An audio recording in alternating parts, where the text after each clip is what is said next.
A decisão de Flávio Dino sobre o alcance de decisões estrangeiras no Brasil gerou um desconforto entre os próprios ministros do Supremo.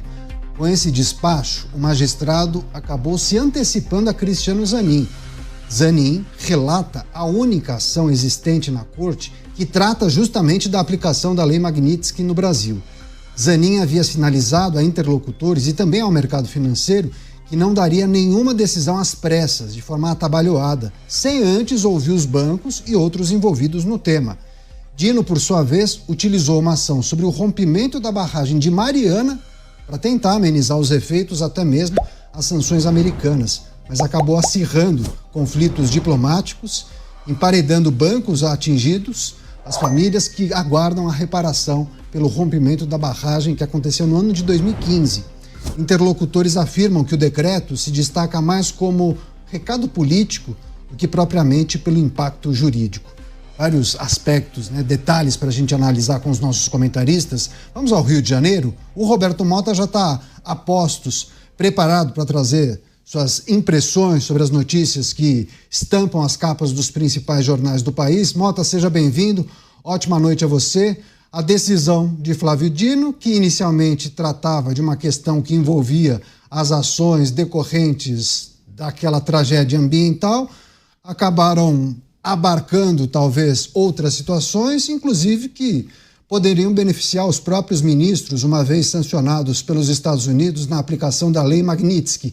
Parece que tem gente dentro da corte que pensava de outra maneira, Mota.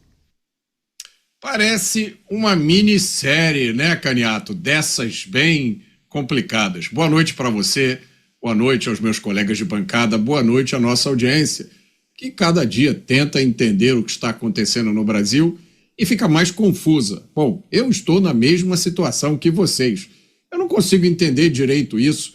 Decisões de um tribunal que dependem de conversas, que dependem de ouvir opinião, que dependem de conversar com bancos. Como assim, companheiro? O tribunal decide de acordo com a lei. O caminho a ser tomado é ditado pela lei e pela Constituição. Como é que pode uma decisão judicial ser direcionada para um lado ou para o outro, dependendo de conversas? E quanto a não tomar nenhuma decisão de forma apressada, bom, isso é o mínimo que a gente espera de decisões judiciais, que elas não sejam tomadas de forma apressada. Eu acompanho a história do Brasil há 63 anos. Eu não me lembro de nenhuma situação em que o país tenha ficado tão perto de um desastre.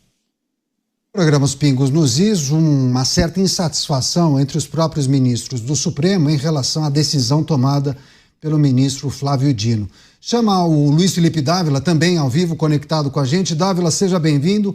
Ótima noite a você. Há muitos aspectos, dessas notícias que surgem que a gente precisa trazer, analisar e também projetar um cenário, talvez, de resolução ou um cenário de agravamento dessa situação, Dávila? Bem-vindo.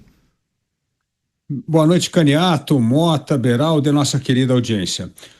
Olha, a decisão do ministro Flávio Dino, ela é o caso típico do que não se deve fazer uma corte constitucional. O ministro de uma corte constitucional não deve tomar decisão de afogadilho. Segundo, não deveria tomar uma decisão monocrática, e sim no colegiado, principalmente uma ação que afeta a vida de várias instituições financeiras. Terceiro, a decisão de Dino é inconstitucional porque ela violava tratados internacionais assinados pelo Brasil. Hoje ele teve que fazer uma correção, não, que tribunal internacional aceita, mas judiciário estrangeiro não. Ou seja, teve que descobrir um meia-culpa lá para dizer que a decisão de ontem esbarrava na inconstitucionalidade e como contorná-la. E terceiro, ela tem efeito nulo, porque o que Dino decidir aqui não vai mudar a questão da repercussão desta decisão nos Estados Unidos, onde essas empresas e bancos atuam. Se os bancos brasileiros ignorarem a Lei Magnitsky, eles serão punidos nos Estados Unidos, não é no Brasil. Eles terão operações suspensas, pagarão multas gigantescas, como foi o caso do banco francês BNP, que teve que pagar uma multa, Caniato, de 9 bilhões de dólares. Ou seja, bancos brasileiros que atuam no mercado internacional podem, como instituição privada, dizer que não querem um determinado correntista e não precisam dar nenhum motivo, é uma instituição privada. Mas certamente não vão bancar este nacionalismo tacanho e manter um correntista que os farão perder bilhões de reais nos Estados Unidos. Portanto, é uma decisão nula, inconstitucional, tomada de afogadilho e individual. Tudo o que não deveria ser uma decisão de uma corte constitucional. Deveria ser uma decisão baseada em colegiado, após muita reflexão, entendimento do contexto e, principalmente, para assegurar a estabilidade das regras do jogo e não gerar mais instabilidade, como foi a decisão de Flávio Dino. Inclusive, daqui a pouco a gente vai trazer uma informação adicional, porque Flávio Dino emitiu um novo despacho para complementar o de ontem. E aí muitas pessoas inicialmente disseram, será que ele voltou atrás? Na verdade não é bem assim, a gente vai explicar exatamente do que se trata esse novo despacho. Antes, deixa eu só chamar o Cristiano Beraldo para a gente fechar esse primeiro giro de análises em relação à atitude de Flávio Dino, que meio que passou na frente de Cristiano Zanin, que já iria tratar da questão Lei Magnitsky, mas, segundo informações de bastidores, iria verificar a possibilidade ou não de tomar uma decisão para lá ou para cá, sabendo exatamente quais são as limitações dos bancos que operam aqui no Brasil. Bem-vindo. Boa noite, Beraldo. Boa noite, Caniato. Boa noite, Dávila. Boa noite, Mota. E boa noite à nossa audiência que prestigia diariamente os Pingos nos Is. Caniato, é uma situação muito curiosa, porque a gente vê os ministros da Suprema Corte se colocarem de forma muito afoita em determinados temas. Eles sabem tudo, eles opinam sobre tudo, eles vão no detalhe de tudo aquilo que interessa a eles. Mas neste caso, da interpretação de uma sanção imposta por um país estrangeiro em relação àquele próprio país. Veja, de novo, reforço aqui, mais uma vez, os Estados Unidos não disse que o ministro Alexandre de Moraes não pode ou pode fazer coisas no Brasil. Aliás, se ele pode ou não pode fazer coisas em qualquer outro país que não os Estados Unidos. Entretanto, a repercussão desta decisão dos Estados Unidos, ela é tão séria para aquelas empresas e aqueles indivíduos que possuem interesses nos Estados Unidos ou que fazem negócios com empresas que possuem interesse nos Estados Unidos, que eles preferem, tomam a decisão de não ter qualquer relação com alguém que está sancionado pelos Estados Unidos. Esse é o poder que os Estados Unidos têm em relação ao mundo. Qual é a opção do ministro Alexandre de Moraes ou de qualquer outra pessoa sob sanção dos Estados Unidos, sob sanção da Lei Magnitsky? Não tenha relação com ninguém que de alguma forma esteja em contato comercial, negocial com os Estados Unidos. É tão simples quanto isso. Mas aí a gente vê a interpretação que fazem os ministros do Supremo Tribunal Federal. Eles não estão preocupados com a praticidade da situação. Eles estão preocupados com o exercício do poder, de dar uma resposta a Donald Trump. E a Constituição? Não, deixa a Constituição dentro da gaveta. Agora é guerra. Eles estão armados, arco, flecha, com a bandana na cabeça e querem dar uma flechada no coração de Donald Trump para dizer que eles venceram esta guerra. Mas isso não vai acontecer.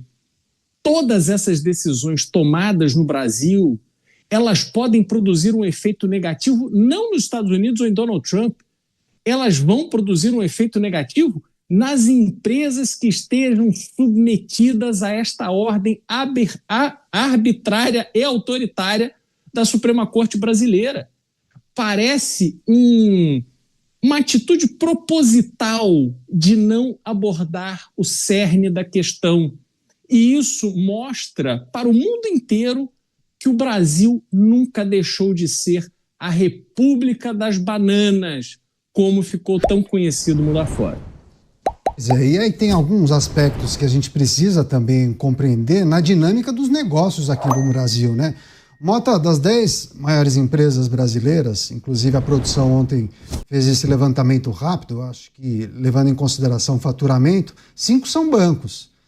Então, assim, trata-se de um ativo muito importante, né? Quando a gente fala da economia brasileira, recolhimento de impostos e por aí vai. E aí tem uma reportagem de hoje da Folha de São Paulo que diz que uma ala da Suprema Corte apoiou a manifestação de Flávio Dino, porque entendia que faltava firmeza para os banqueiros, faltava firmeza para os donos dos bancos lidarem com essa pressão internacional, com a pressão de Donald Trump. Daí vai o ministro, dá a canetada, toma essa decisão e aí as empresas ficam no meio do fogo cruzado. Bom, vamos para que lado? A gente atende a Magnitsky, a legislação internacional, temos a nossa instituição conectada com o mercado internacional, ou a gente atende essa decisão da Suprema Corte e a gente se transforma em uma cooperativa aqui no Brasil, fazendo negócio somente aqui no Brasil? Caniato, eu vou pedir desculpas aos nossos espectadores, porque eu não sou um jurista. Eu sou um mero engenheiro, jornalista, então eu não entendo como uma Suprema Corte pode reagir a uma decisão tomada em outro país. Como assim, companheiro? Uma Suprema Corte tem como missão julgar a constitucionalidade de atos e leis do país onde ela existe.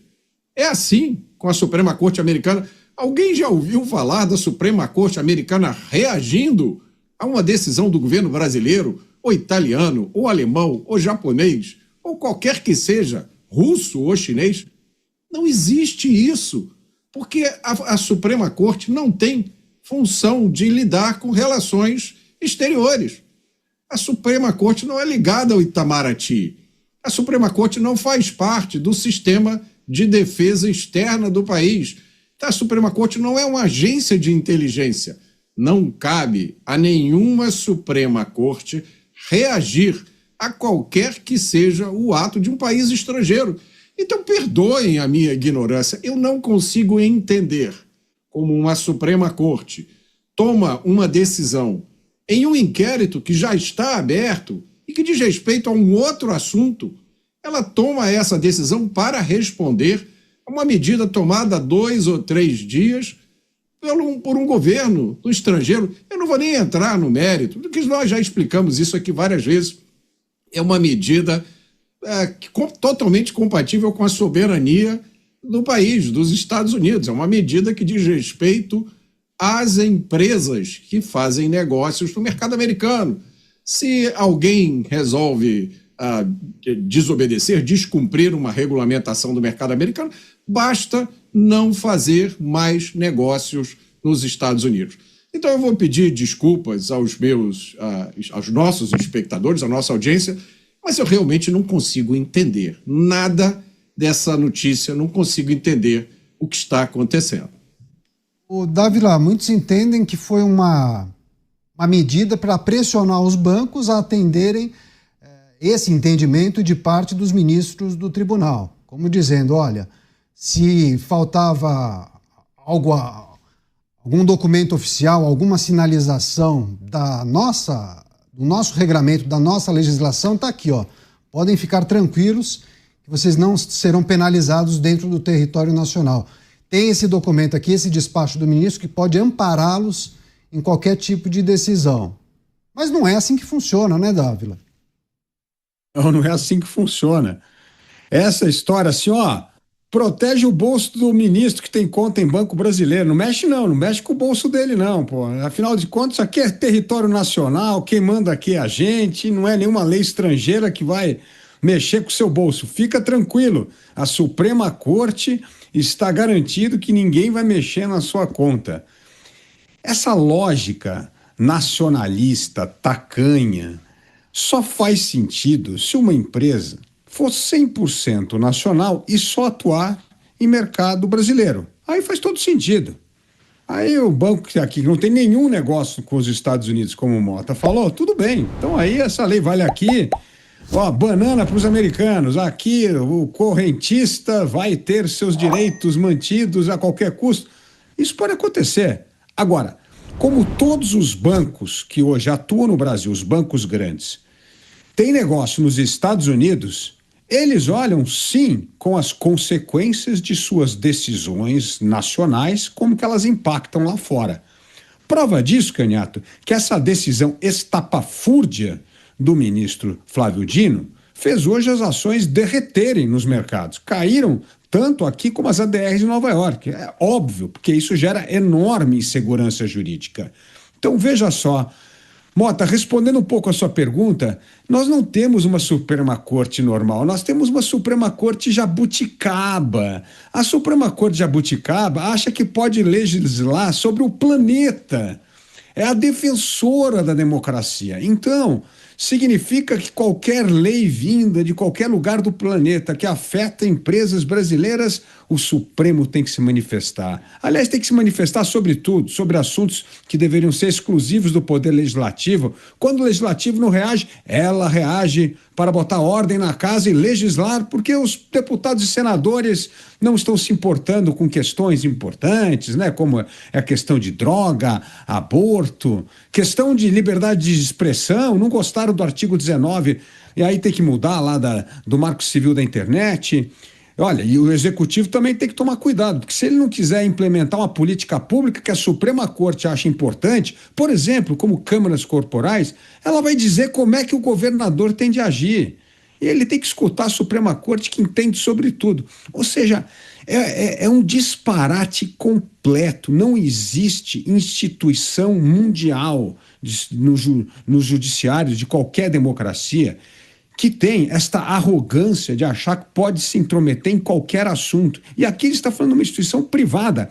Quem decide qual é o cliente, quem quer cliente, não é a Suprema Corte, é o banco. Se o banco acha que um cliente coloca em risco a instituição, e pode ser um risco de crédito, ele acha que aquela pessoa não tem dinheiro de tomar dinheiro emprestado, não adianta a Suprema Corte falar assim, pode emprestar que eu garanto. Isso não existe. Então, o que está acontecendo é isso. Eles estão olhando a situação, os bancos brasileiros, e entendem qual é o risco de não cumprir a lei Magnitsky. E, portanto, se o risco de não cumprir a lei Magnitsky é enorme para o banco, para o balanço do banco, como aconteceu, eu disse com o exemplo do banco francês, que teve uma multa de 9 bilhões de dólares, eles podem dizer, eu não quero esse correntista. E aí acabou. Esse correntista não vai ser mais o correntista do banco. É simples assim. Mas, enquanto isso não acontece, as decisões do Supremo Tribunal Federal geram mais insegurança jurídica num país que precisa desesperadamente de investimento externo para sair deste atoleiro do baixo crescimento econômico que o Brasil está há mais de 30 anos. Você, Cristiano Beraldo, a bola está com quem para resolver essa situação, olhando para o dilema em que essas instituições, essas empresas se encontram agora? Cabe à empresa tomar a decisão, sucumbir talvez à manifestação da Suprema Corte ou se apegar ao modelo internacional? Elas não têm alternativa, Canhato. As empresas elas possuem uma série de responsabilidades com um universo bastante extenso de clientes, de correntistas, pessoas que têm investimentos de longo prazo. Imagina esses bancos que oferecem produtos sofisticados aos seus clientes, especialmente os clientes que têm investimentos de soma mais alta e, às vezes, colocam dinheiro num fundo desse banco que tem algum tipo de investimento no exterior. Como é que esse banco vai fazer com essas pessoas? Imagina o Supremo Tribunal, imagina um país em que o Supremo Tribunal Federal, que é a última instância do judiciário desse país, obriga o banco a descumprir, a ficar numa posição de inviabilizar a sua atuação para atender milhares de acionistas, milhares de investidores, de clientes. Quer dizer, isso é um completo absurdo, porque não é que esses bancos construíram os seus negócios dentro dessa regra, não. A regra existia. A legislação está aí. Existe o Banco Central. Existem as leis internacionais que regem o funcionamento dos mercados financeiros. Essas instituições foram construindo os seus negócios com base nessa regra. E olha que eu tenho críticas inúmeras às instituições financeiras brasileiras, especialmente às grandes instituições. Mas é preciso reconhecer, elas têm este modelo de negócio porque a regra permite que elas tenham.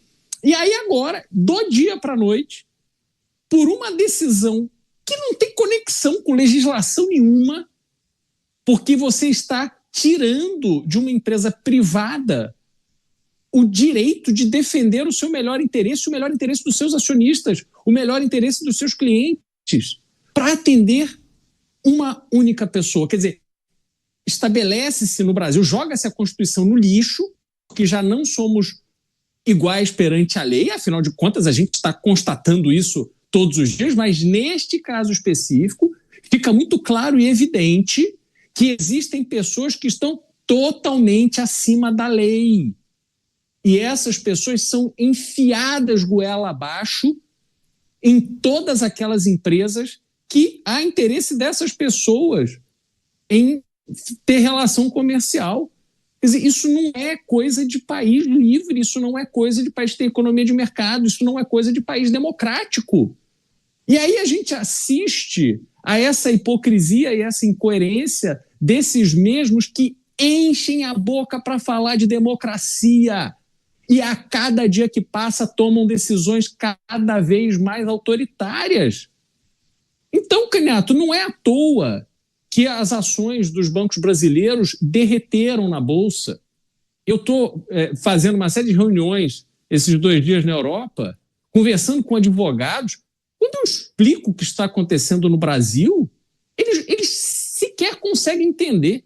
Eles acham que eu estou, de alguma forma, equivocado, que eles não entenderam direito, de tão absurda que é a nossa situação. Então, o dano, quando a gente faz essas conversas com pessoas de outros países, é que a gente se dá conta do tamanho do dano que está sendo causado na imagem do Brasil. E há uma grande dúvida, né, sobre as consequências para os integrantes da Suprema Corte. Por exemplo, os ministros recebem os seus proventos, né? O ordenado do ministro é pago via Banco do Brasil. E aí, claro que os jornalistas foram questionar o Banco do Brasil, que, assim como bem disse o Beraldo, o banco está ligado a essa rede internacional, o sistema SWIFT, né, Beraldo? Inclusive tem agência do Banco do Brasil nos Estados Unidos, por exemplo. Há fundos de investimento do Banco do Brasil que se utiliza de papéis da Bolsa norte-americana. Então, isso é muito importante a gente destacar. E aí os jornalistas demandaram o Banco do Brasil, que diz o seguinte, que o banco atua em plena conformidade à legislação brasileira, às normas dos mais de 20 países onde está presentes e aos padrões internacionais que regem o sistema financeiro. Bom, Dávila, ok, essa nota diz que o Banco do Brasil respeita rigorosamente a legislação brasileira, as normas dos países onde o banco atua e também aos padrões internacionais que regem o sistema financeiro. Mas vai chegar um momento que ela vai ter que optar, né? Ou segue uma regra ou outra, né? Não dá para abraçar tudo, principalmente quando a gente olha para esse cenário. Canhato, se você tivesse uma empresa, o seu maior cliente quer uma coisa e aquele cliente pequenininho quer outra, como é que você vai tomar decisão? Óbvio que você vai tomar decisão pensando no seu maior cliente. Ninguém vai abrir mão do maior mercado do mundo. Não, esse é o ponto. Mas isso faz sentido se nós estivéssemos falando do Santander. No caso do Banco do Brasil, esse é o grande desafio, né? Aí sim teria que romper, então, com os negócios internacionais, estrangeiros? Não, Canhato. O Banco do Brasil é uma corporation, é uma empresa com capital aberto na Bolsa, tem acionista no mundo inteiro, tem ADE. Não dá para você chegar e falar assim, agora eu vou obedecer à Suprema Corte e acaba o mercado americano. Só se nacionalizar, né? Não tem jeito, exatamente, porque se fizer isso, sabe o que vai acontecer? Os correntistas, o dia seguinte, sacam o dinheiro, mudam de banco, quebra o banco. Banco é uma coisa de confiança. Então, amanhã, Se você tiver conta num banco, o banco fala assim, não, aqui nós vamos fazer um comunicado oficial, vamos seguir à risca a decisão do ministro Flávio Dino e manter a soberania nacional do nosso cliente. Sabe o que acontece? O dia seguinte, todos os correntistas sacam o dinheiro daquele banco. Então, assim, não tem como. É uma coisa de confiança a relação que você tem com o banco. Na hora que você achar que aquele banco não vai cumprir aquilo, ou que o teu dinheiro vai virar pó, o que você vai fazer? Você vai sacar o dinheiro do banco. Então, assim, não faz o menor sentido. Mas a questão é o simbolismo de tudo isso. Como fica esta insegurança jurídica gerada pelo Supremo Tribunal Federal, pelo órgão máximo da justiça brasileira, que deveria zelar pelas regras do jogo, pela estabilidade das regras, é hoje o maior fator gerador de instabilidade. É isso que assusta não só empresas, como investidores que olham o Brasil. É o que o Beraldo falou. Você imagina explicar isso para um investidor externo. Ele deve achar que você está brincando, que é um fake news, que você faz parte da oposição e quer sabotar o governo. Sei lá o que ele vai achar. Ninguém pode achar que isso é normal, que a Suprema Corte do Brasil é hoje o maior indutor de insegurança jurídica. Então, o que vai acontecer é essas empresas não vão perder clientes, não vão deixar os seus ativos virarem pó. E, aliás, você pensa assim, os gestores dessa empresa é um corporation, eles têm que olhar para o acionista, para os empregados, para os correntistas, eles não vão abandonar todo mundo por causa de uma decisão do Supremo brasileiro. Então, é óbvio que esse esticar a corda mostra a insegurança jurídica e vai desprestigiar a justiça brasileira, porque na hora do vamos ver, se tiver contra a parede, é óbvio que essas instituições vão cumprir o que está nas regras internacionais, porque são bancos que atuam em mercados globais. Pois é, eu vou trazer, inclusive, aquele complemento da decisão de ontem do Flávio Dino, só que o Cristiano Beraldo tem uma informação boa no que tange o Banco do Brasil para a gente ilustrar e exemplificar essa situação delicada das instituições, né, Beraldo? Pois é, não, só para complementar o que o Dávila estava falando, o Banco do Brasil, por exemplo, ele emitiu, se não me engano, em 2009, ou seja, já tem aí 15 anos, mais de 15 anos, uma dívida perpétua emitida pelo Banco do Brasil das Ilhas Caimã, que tem o valor dela e o pagamento de juros todo em dólar. Então, o que isso quer dizer? São 2 bilhões e 500 milhões de dólares que o Banco do Brasil vendeu e investidores do mundo inteiro compraram com o compromisso de receberem em dólar os juros e, na hora que eles forem vender, resolverem vender essa dívida que é perpétua pelo lado do Banco do Brasil, eles fazem essa negociação em dólar. Se o Banco do Brasil insistir em se excluir da relação com os Estados Unidos, essa dívida vai a zero. Acaba a credibilidade do Banco do Brasil, porque ele não poderá mais fazer pagamentos em dólar para aquelas pessoas, aqueles investidores que detêm essas dívidas. E você está falando de fundos de pensão internacional, de fundos soberanos, de grandes empresas investidoras, de investidores qualificados do mundo inteiro. Então, a possibilidade do Banco do Brasil acatar uma ordem dessa natureza de um ministro do Supremo Tribunal Federal e continuar existindo como instituição financeira com o mínimo de credibilidade é zero. Então, é só para trazer esse exemplo específico do Banco do Brasil. A quantidade de relação que essas instituições possuem em dólar e com os Estados Unidos.